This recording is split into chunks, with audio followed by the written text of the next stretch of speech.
নমস্কার, আর্টিস্টিক দুনিয়া চ্যানেলটিতে আপনাদেরকে সকলকে স্বাগত। তো আজকে আপনাদের সঙ্গে আমি শেয়ার করতে চলেছি একটা রিয়েল ব্রাইডের উপর করা একটা কলকা ডিজাইন। তো এই ব্রাইড ছিল আমার 17 নভেম্বর 2024-এর ব্রাইড। ভিডিওটা অনেক দিন আগের, কিন্তু ভয়েস ওভার দিয়ে এডিট করে আপলোড করতে অনেকখানি লেট হলো। ছোটো বাচ্চা নিয়ে কাজ করতে একটুখানি অসুবিধা হয়, সে কারণেই। তো ব্রাইডের ফোরহেডের জায়গাটা খুব বেশি নয়, সেটা আপনারা দেখতেই পাচ্ছেন। তো সে কারণে আমাদেরকে এটা মাথায় রেখে কাজ করতে হবে, যেহেতু ফোরহেড যাদের বড়, তাদের বড় কলকা মানে বেশি ডিজাইনওয়ালা কলকা করা যায়, কিন্তু যাদের ফোরহেডটা ছোট তাদের জন্য একটা ছোট সিম্পল কলকাই যথেষ্ট।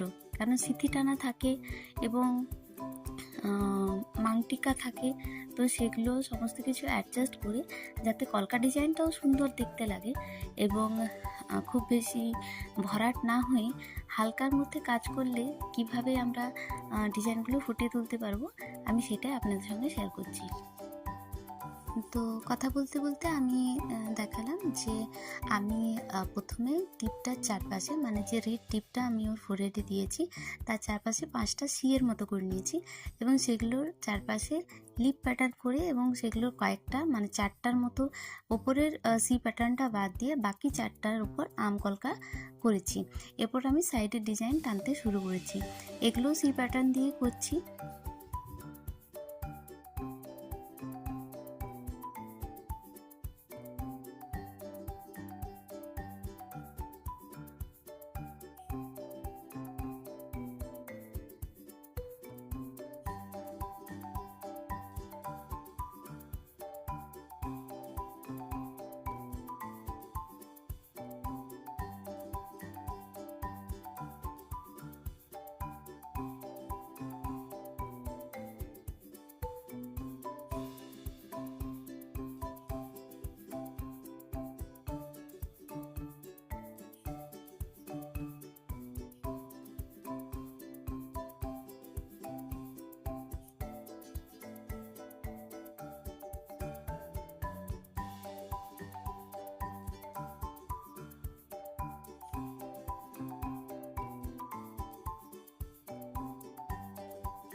আপনারা আগের অনেকগুলো ভিডিওতে আমার কাছে কমেন্টে জানতে চেয়েছেন যে আমি কি তুলি ব্যবহার করি, মানে কত নম্বর তুলি ব্যবহার করি।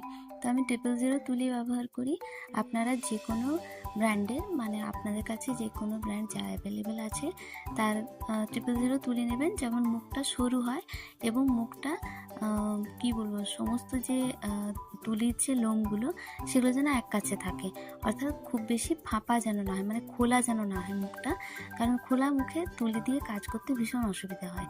তো আমি আইব্রোর মিডল পোর্শন অবধি ডিজাইনটা টেনেছি, তারপর বাকি যে হাফ পোর্শন আছে, মানে আমাদের ফোরহেডের যে আইব্রোর শেষ পর্যন্ত যেটুকু জায়গা আছে সেগুলো আমি সি প্যাটার্ন করছি।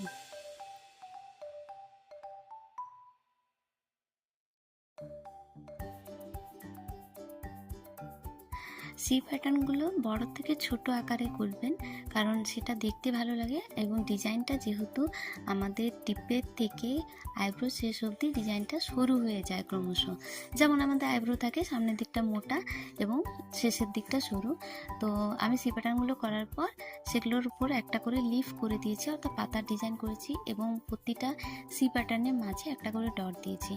এরপর আমি রেড কালারের ফেব্রিক দিয়ে সেগুলোকে একটু এনহ্যান্স করে দিচ্ছি যাতে ডিজাইনটা দেখতে ভালো লাগে, যেহেতু ব্রাইডের আজকে ড্রেসটা ছিল রেডের উপর।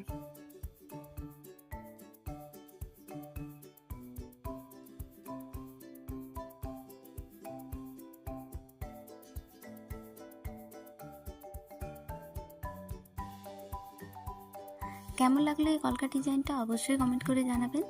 আর আমার কাজটা যদি আপনাদের ভালো লাগছে এবং এই ধরনের কাজ আপনারা আরও চাইছেন দেখতে, তাহলে চ্যানেলটাকে সাবস্ক্রাইব করে পাশে থাকবেন। আর দেখা হচ্ছে পরের ভিডিওতে, ততক্ষণের জন্য টাটা, ভালো থাকবেন।